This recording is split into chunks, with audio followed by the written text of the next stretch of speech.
అల్వాల్లోని BJP కార్యాలయాన్ని MLC Ramachandra Rao ప్రారంభించారు. ఈ సందర్భంగా ఆయన మాట్లాడుతూ రాబో ఎలక్షన్ లో మల్కాజ్గిరిలో బీజేపీ జెండాను ఎగరవేస్తామంటూ ఆశాభావాన్ని వ్యక్తం చేశారు. ఈ కార్యక్రమంలో బీజేపీ నాయకులు కార్యకర్తలు పాల్గొన్నారు. అల్వాల్లోని బీజేపీ కార్యాలయాన్ని ఎమ్మెల్సీ రామచంద్రరావు ప్రారంభించారు. ఈ కార్యక్రమంలో ఆయన మాట్లాడుతూ రాబో రోజుల్లో మల్కాజ్గిరిలో బీజేపీ జెండాను ఎగరవేస్తామంటూ ఆశాభావాన్ని వ్యక్తం చేశారు. ఈ కార్యక్రమంలో మేడ్చల్ జిల్లా బీసీ మోర్చా ప్రెసిడెంట్ దండుగుల వెంకటేష్, రాజనరసింహారెడ్డి, శ్రీశైలం, యమునా పాటెక్, మల్లిక, బీజేపీ నాయకులు కార్యకర్తలు పాల్గొన్నారు. നാട് നന്നായി തീരുവാൻ വന്നു മോദിജി, നമ്മെ ഒന്നായി ചേർക്കുന്ന പാർട്ടി ബിജെപി. നല്ല ജനക്ഷേമ പദ്ധതികൾ തന്നു മോദിജി, എന്നാൽ ഒന്നുപോലും കേരളത്തിൽ നടപ്പിലായില്ല. ഇത് പറയാനാണ് ഈ യാത്ര, പ്രചരണ യാത്ര. നാട് നന്നായി തീരുവാൻ വന്നു മോദിജി, നമ്മെ ഒന്നായി ചേർക്കുന്ന പാർട്ടി ബിജെപി. നല്ല ജനക്ഷേമ പദ്ധതികൾ തന്നു മോദിജി, എന്നാൽ ഒന്നുപോലും കേരളത്തിൽ നടപ്പിലായില്ല. ഇത് പറയാനാണ് ഈ യാത്ര, ప్రజల యాత్ర.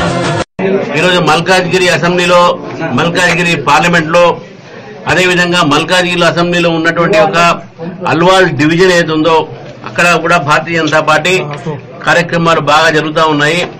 రేపు రాబోయే ఎన్నికల్లో తప్పకుండా మల్కాజ్గిరి భారతీయ జనతా పార్టీ కైవసం చేసుకుంటుందని నా నమ్మకం ఉన్నది. కార్యకర్తల ఉత్సాహం చూస్తుంటే, ప్రజల యొక్క మద్దతు చూస్తూ ఉంటే డెఫినెట్ గా ఈ యొక్క ప్రాంతంలో సమస్యలు ప్రభుత్వం గానే ప్రజాప్రతినిధులు గానే విస్మరిస్తున్నారని చెప్పేసి స్పష్టంగా కనబడుతుంది. రోడ్లు గుర్తులున్నాయి. ఒక్క వానతోని ఇక్కడ ప్రజలు అతలాకుతలం అవుతున్నారు.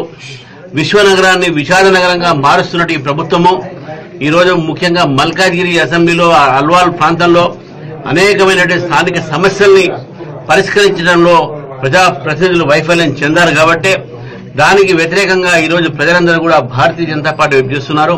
మరి ఈ కార్యాలయం ద్వారా ఇక్కడ కార్యకర్తలు మంచి కార్యక్రమాలను రూపొందించి అల్వాల్ ప్రజలకు దగ్గరై అల్వాల్ ప్రజల ఒక సమస్యలను పట్టించుకొని వారితో మమేకమై ప్రజల ఒక సమస్యలపై ఉద్యమించాలని చెప్పేసి కూడా భారతీయ జనతా పార్టీ కార్యకర్తలు నిర్ణయించుకున్నారు.